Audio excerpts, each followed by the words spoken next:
안녕하세요, 여러분. 국어를 가르치는 가경쌤입니다. 자, 일단 올해 수능 특강 독서가 공개가 되었죠.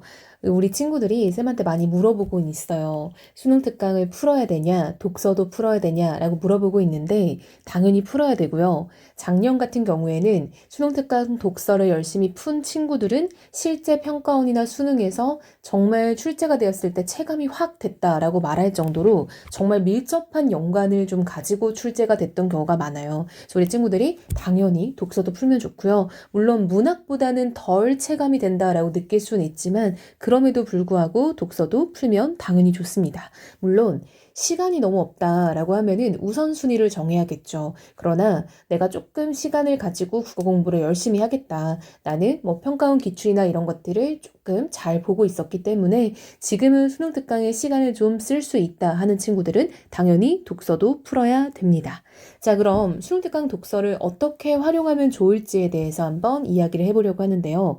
일단 여러분, 수능 특강 독서는 사실 평가원 기출에 비해서는 그 지문의 퀄리티가 좋은 편은 아니에요. 당연히.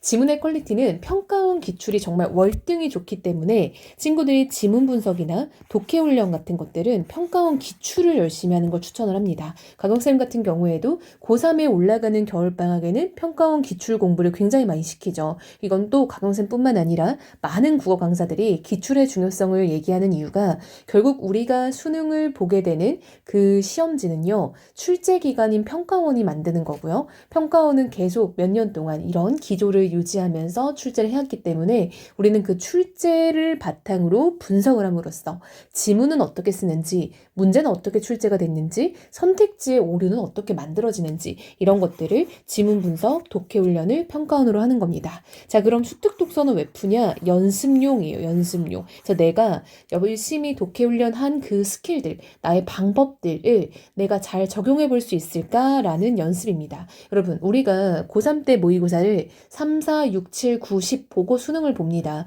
물론 사설 컨텐츠까지 하면 더 많이 보는 친구들도 있겠지만 사실상 우리 친구들이 3, 4, 6, 7, 9, 10 이 모의고사죠. 연습인데요. 그게 정말 마냥 연습은 아니잖아요. 그래서 연습의 연습을 위해서 수능 특강 독서를 활용한다라고 보면 좋을 것 같습니다. 자, 그리고요. 지문마다 시간을 정해서 풀어보는 연습을 해봐라 라고 말을 하는데요. 평가원 기출은 시간을 측정하는 것보다 정말 잘 푸는 게 중요합니다. 그래서 우리 친구들이 평가원 기출을 풀 때는 시간에 너무 강박을 갖지 말고요. 열심히 잘 내가 최대한의 노력을 들여서 정말 잘 풀어보는 걸 추천하고요. 수특 독서는 뭐 조금 어려워 보이는 소재 혹은 이제 뭐 좀 긴 소재 같은 것들은 시간을 조금 더 넉넉히 두고 그렇지 않은 것들은 좀 이제 좀 적당한 시간을 둠으로써 본인의 어떤 시간 관리 연습을 해보는 용도로 활용을 하면 좋겠다라는 겁니다. 자, 세 번째는요. 매일 일정한 양을 공부를 해야 됩니다. 왜냐면요. 밀리면 답이 없어요. 여러분 수능 특강 독서가요. 개념학습 4강이 있고요. 1, 2, 3, 4강. 인문예술, 사회문화, 과학기술, 주제통합이 13강씩 있어요. 주제통합 같은 경우에 이제 또 복합지문 같은 것도 들어오겠죠? 그러면 사실상 13강씩 하면은 이게 벌써 네 세트만 해도 52세트이잖아요? 세트라고 하면 되겠죠? 52강이잖아요. 근데 여기에다가 실전 2회가 있거든요. 실전 2회는 이제 독서지문 4개가 들어있겠죠. 그럼 양이 정말 많기 때문에 우리 친구들이 뭔가 수능에 닥쳐왔을 때 연계를 위해서 독서를 풀어볼래요 하면은 그거는 절대 힘든 일이 됩니다. 그래서 우리 친구들이 미리미리 지금부터 나눠서 풀면 수능까지 충분히 풀 수 있겠죠. 자, 네 번째는요. 좋은 지문이나 출제 유력 지문은 학생들이 평가하는 게 아닙니다, 여러분. 여러분들이 사실 그 정도 경지에 올랐으면 학생이 아니죠. 이미 이제 어딘가에 가 있겠죠. 그래서 여러분들은요, 이게 나올 것 같아요. 전 이 지문을 팔래요. 이런 거 절대 하지 마시고요. 일단은 한번 1회독을 하는 겁니다. 그리고 이제 3학년 1학기에 내신을 하는 친구들도 있겠죠. 그럼 내신하는 친구들은 정말 열심히 변형 문제까지 풀어야겠죠. 그러나 수능을 준비하는 친구들이라면은 일단 1회독을 목표로 풀어보고 조금 어려웠던 지문, 어려웠던 소재는 다시 한번 정리해보는 정도입니다. 바랍니다. 그리고 추후 다 이제 사설 컨텐츠가 굉장히 많잖아요. 학원의 수업도 마찬가지고 뭐 이감이라든지 바탕이라든지 이런 곳에서 출제에 유력한 연계가 될 만한 지문들을 따로 리스트업을 합니다. 그때 우리 친구들이 공개되면 좀 더 파고들어서 공부를 하면 좋겠죠.